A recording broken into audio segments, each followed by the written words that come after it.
I know what you're thinking. You're thinking, Imogen, unless you've gotten sensationally good at animating lately, this isn't a cartoon. Well, you're right, this isn't. The other thing you might be thinking is, garlic and onion cheesecake sounds like everything that makes me want to vomit. Well, I don't blame you, it sounds vile. Why would anyone want to eat a savoury cheesecake when cheesecake is good enough when it's sweet?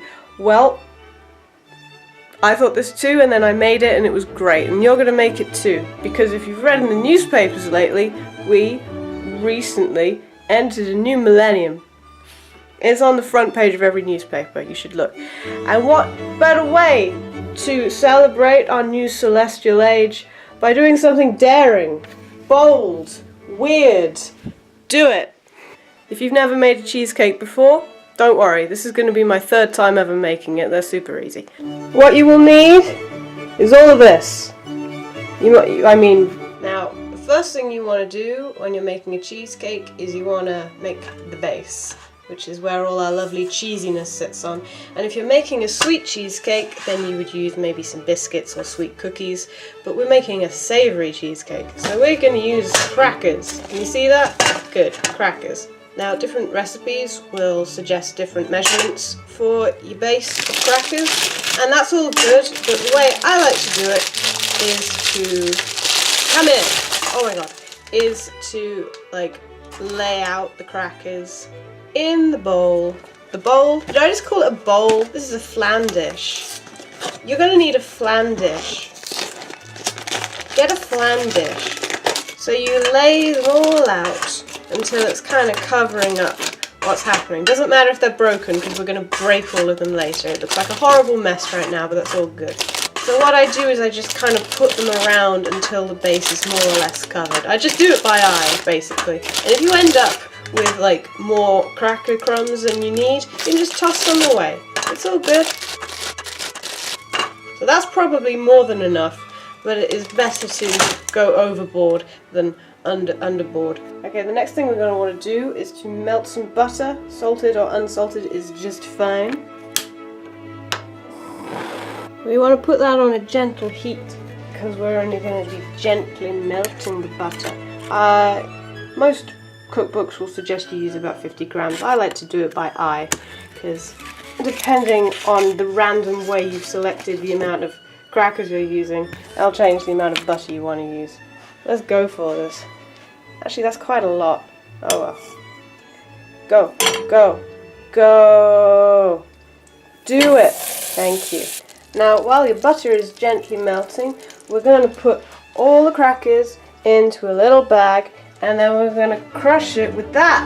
So you put them in the bag, and then you seal the bag really tight.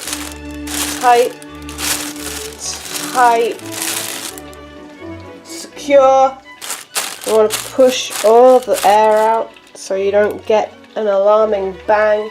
And you take your weapon of choice, and then you do this. This is a good method of stress relief and breaking stuff. So after you've got your stash, the next thing you want to do is you want to mix it with the melted butter. That looks vile. Let's eat it later. So combine crumbs with bowl and then pour in the butter.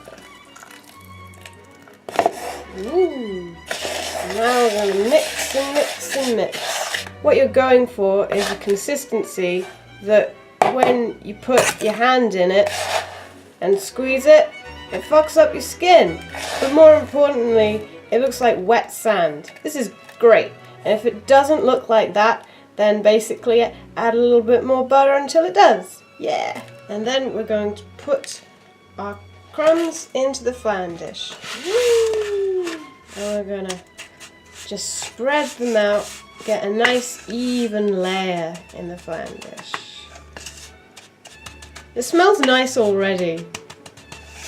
I'm so easy for food. I'm just like, oh man, broken biscuits and melted butter, dinner's ready. Oh, yum. You want to press it nice and flat. Get it really tightly packed in there, because that means your base will be a little bit tougher and won't like fall to pieces when you're trying to eat it. Although I guess when you're eating it, you are making it fall to pieces with your teeth, but the point is it holds nice, makes your cheesecake look real nice. Other things you can do if you're making a savoury cheesecake, or even some sweet ones I guess, is you can put nuts, broken up nuts in your base. I'm not doing that because I don't have anything very appropriate for this. I just had an idea. If you're making like a caramel cheesecake, then I bet like a salty base would be good, because like that's a big thing now, isn't it? Like salted caramel stuff. When did that happen? I don't know. When did that start being a thing? When you're satisfied that your base is nice and tightly packed and even, you can put it in the freezer. It needs to go in there for about 2 hours at least, but you can always make a base the day before you're making your cheese and then put it on. Then it doesn't really matter. It just needs to be in there for at least 2 hours. So make sure you've got a nice space ready for a nice flat cheesecake base to go in there. Okay, bye-bye. Now that we've made the base, the next thing for us to do is to make the cheese, the cake, the cheesecake. We're going to do that bit. The filling, there we go. And what you'll want for this first of all is 2 whole bulbs of garlic. 2 whole bulbs, 2 heads, not cloves. The whole thing. You want to preheat your oven, not the grill, the oven to guess not 6. Yeah. You hear that? That's the sound of an oven. Prepare your garlic. Ooh. You can take a small baking tray and then take the foil and then put the foil on the tray and then go to the garlic and slice it. No. You want to just cut this top bit off. What we're going to do is we're going to drizzle this with oil, so if the top is in the way, that's not going to let it get all oily inside. That. You don't need to worry about taking off the skin or anything, they're good like this. And you place both of them in the foil, and you want to take a teaspoon of the olive oil, there you go, and just drizzle that all over. I'm not very neat. It's okay. It's okay. And then you can wrap up garlic like that. I don't know if there's a better way to wrap up garlic in foil, but I'm doing it like this. And then you're ready to put it in the oven. Basically, you want to put that in there for about half an hour, maybe just over, 30-35 minutes.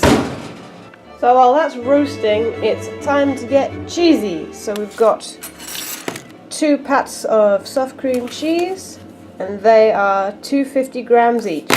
That should do. And you also want 2 teaspoons of sugar. You can use granulated, I've got caster, doesn't really matter as long as it's sugar.